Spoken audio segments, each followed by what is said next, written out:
السلام عليكم ورحمة الله تعالى وبركاته.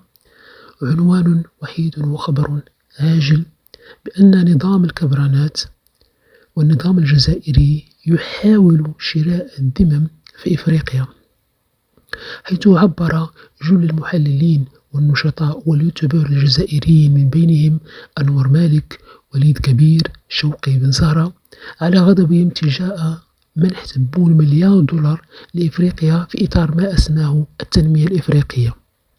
ووفق ما نشره الناشط والمحلل الجزائري وليد كبير، فإن النظام الجزائري بعدما أحس بقرب طرد مرتزقة البوليزارو من الاتحاد الإفريقي باشر تبون بإعطاء رشوة لإفريقيا تحت غطاء تنمية إفريقيا، وطبعا معروف أنها لن تذهب للشعوب الإفريقية، والهدف إيقاف إجراءات طرد البوليزاريو.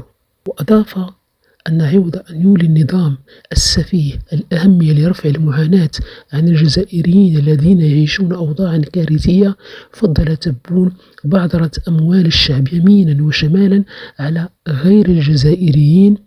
فبعدما منح $15,000,000 لبشار و$30,000,000 لتركيا وإرساله مساعدات لبشار ولتركيا، هذه الأخيرة التي لم تولي اهتماما لهذه المساعدات لأنها وبكل بساطة تحتقر الأنظمة الفاسدة، والكل شاهد تيفو الجندي الذي رفعه الأتراك في الملعب والأعلام الموجودة في القبعة، فعلم الجزائر ليس موجودا في الرسمة. وفعلا هذا النظام ينطبق عليه المثل السوري الذي نشره فيصل القاسم سابقا في تدوينة له: زوجها مبطوح وراح التداوي ممدوح. شكرا على المشاهدة، ولا تنسوا دعمنا، والسلام عليكم ورحمة الله تعالى وبركاته.